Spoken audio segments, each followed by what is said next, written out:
Morning,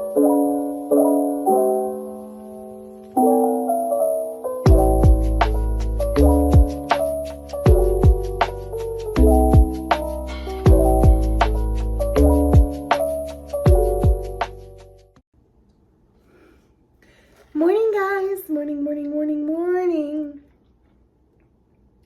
I'm just going to sit here and sip my water and pretend like I haven't been gone for like a month. I'm so sorry. I'm so sorry. What have I been doing? Playing a lot of BG3. That's the end of the day. I've been doing other stuff.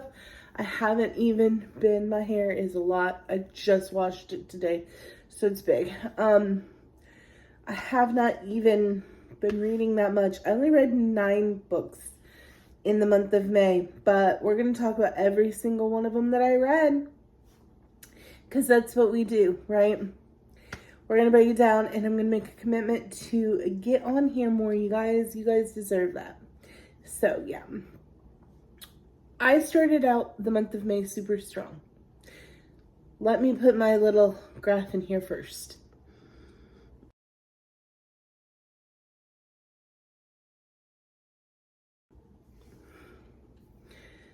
So there's the 9 books that I read in the month of May. And like I said, we started out really, really strong with some 5-star pluses in finishing that Lila Sage series. Done and Dusted was not even on my radar last year. And it is so good. It is so stinking good. That whole series. So I finished Swift and Saddled, Lost and Lassoed, and Wild and Wrangled this month. And it was really good. This month, whilst I didn't read a whole lot of books, I binged a lot of series. So we did the whole Done and Dusted series. That whole series was a 5-star plus. Then we did the Rebecca Genshak series, Burnout, Playbook, Comeback. There's one that just dropped the other day that I'm going to read. I haven't read it yet. And all of those were 3-star reads. They were not awful. They were not 5 stars or 5-star plus, but they were 3 stars. They were enjoyable. I have one book left about the youngest brother to finish, and I'll be done with that series. So I'm marking things off my TBR. Also read the newest Frida McFadden, The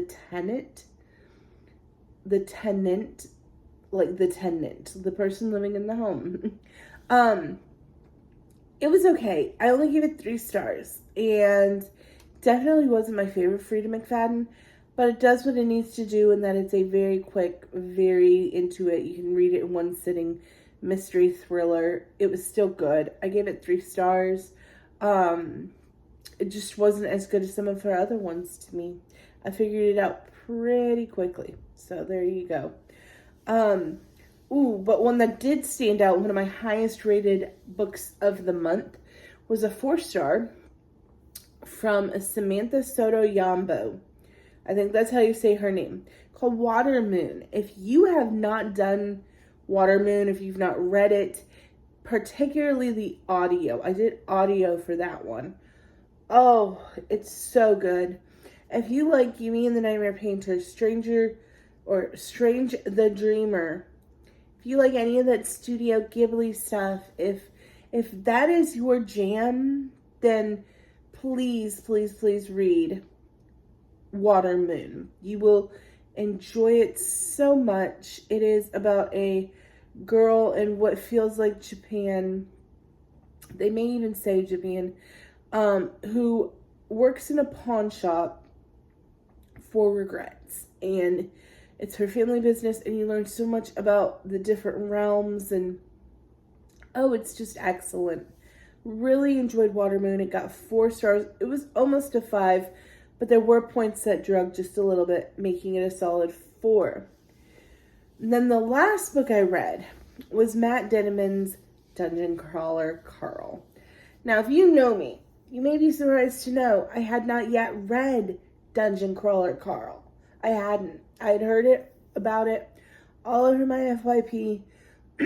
I had done all the things and seen all the TikToks, but I had not actually read it until this month, and I gave it 4 stars. It is a fun freaking ride. And then I saw that it's getting a webtoon coming soon.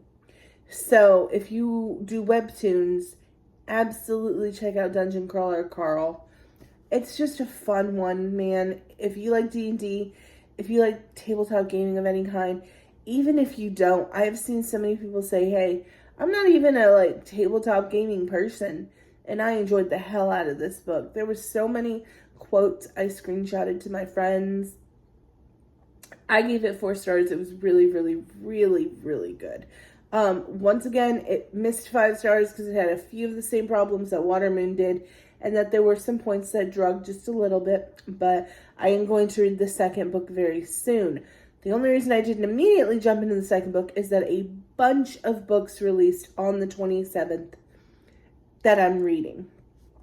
I'm currently reading A Curse Carved in Bone by Daniel Jensen. That is the sequel to A Fate Inked in Blood. It did not drop on the 27th. It dropped the week before or something, maybe a few weeks before, but I hadn't gotten around to it, so I'm currently reading that. Then the new Ali Hazelwood did drop on the 27th, and I'm absolutely going to be reading that ASAP. The other book that dropped, I believe, on the 27th, that I'm not reading just yet, and I'll tell you why, is Chloe Walsh's Releasing 10. I think it's Releasing 10. It's number 10, whatever.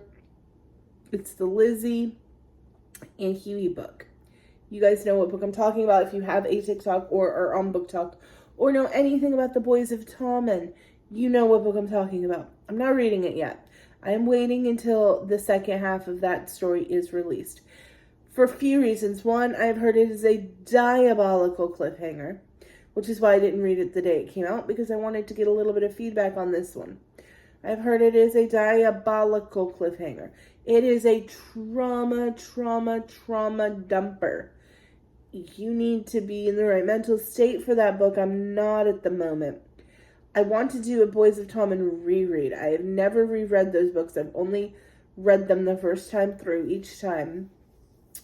I want to do a full Boys of Tommen when the next book releases, when we have a date for it, the week prior.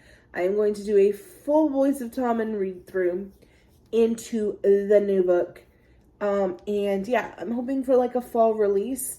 She has released 2 books in a year before that were a part 1, part 2 thing. So here's to hoping. Here's to hoping for a Lizzie redemption arc. Lizzie is one of my favorite characters in that series. I love her. I think that she deserves a redemption arc. And yeah, we're going to put on our trauma pants and we're going to do a whole Boys of Tommen read through.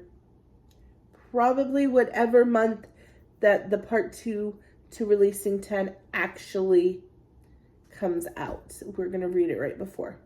So yeah, that's everything I'm reading. That's everything I did read in May. What are you guys reading? I haven't asked you in a while. If you're still here after my month-long hiatus, let me know what you're reading. I am super interested. And yeah, if you read any of these recommendations, please let me know. I love you guys so much. I promise to try not to let it be a month. And yeah, I'll see you next time.